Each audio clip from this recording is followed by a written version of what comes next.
అలా నిజామాబాద్లో crime situation తర్వాత వాళ్ళ పోలీసింగ్ యొక్క స్టేటస్ డిస్కస్ చేసుకోవడానికి ఒక ప్రెస్ మీట్ పెట్టుకోవడం జరిగింది. ముందుగా మనం ఫస్ట్ నేను సిపి నిజామాబాద్గా మార్చిలో వచ్చాను. నాకు ఈ అవకాశం ఇచ్చినందుకు మా సీనియర్ ఆఫీసర్స్కి, తర్వాత తెలంగాణ గవర్నమెంట్ ముఖ్యమంత్రి గారికి, తర్వాత అందరికీ ఫస్ట్ ముందుగా ధన్యవాదాలు తెలుపుకుంటున్నాను. సో ఈ ఇయర్ మన క్రైమ్ స్టేటస్ ఏంటి అనేది మనం ఫస్ట్ చూసుకుంటే టోటల్ 8,624 కేసెస్ రిజిస్టర్ అయినాయి. లాస్ట్ ఇయర్తో పోలిస్తే లాస్ట్ ఇయర్ ఇదే టైంలో 8,983 కేసెస్ రిజిస్టర్ అయినాయి మొత్తం ఇయర్లో. ఈ ఇయర్లో మనకి 4% క్రైమ్ రిజిస్ట్రేషన్లో తగ్గుదల ఉంది, అంటే తక్కువ క్రైమ్ రిపోర్ట్ అయ్యింది.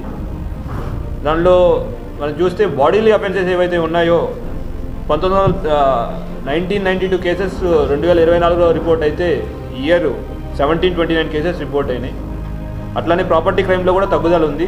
1397 కేసెస్ లాస్ట్ ఇయర్ అయితే ఈ ఇయర్ 1240 కేసులే వచ్చినాయి.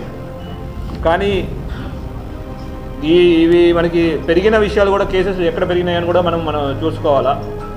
దాంట్లో చూస్తే క్రైమ్ అగెయిన్స్ట్ ఉమెన్లో కేసెస్ ఇంక్రీజ్ అయినాయి. 747 కేసులు లాస్ట్ ఇయర్ అయితే ఈ ఇయర్ 783 కేసులు స్వల్పంగా పెరిగింది.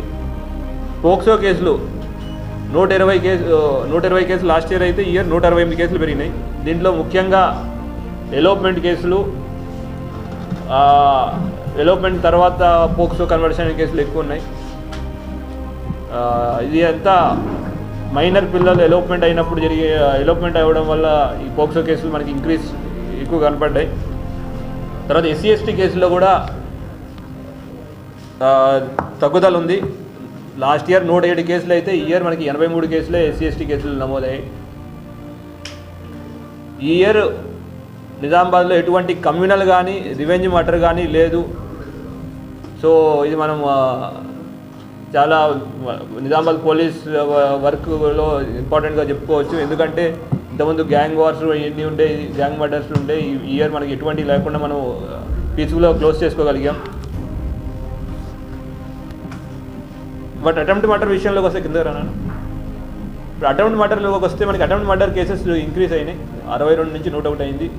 ఇది ఎవరైతే రౌడీ ఎలిమెంట్స్ వాళ్ళ యాక్టివిటీస్ని కట్టేలు చేయడానికి మనం చేసుకున్న ఇనిషియేటివ్, దానివల్ల ఎటువంటి రౌడీ మర్డర్స్ కానీ రౌడీ రివెంజ్ మర్డర్స్ కానీ జరగకుండా మనం ఆపగలిగాం.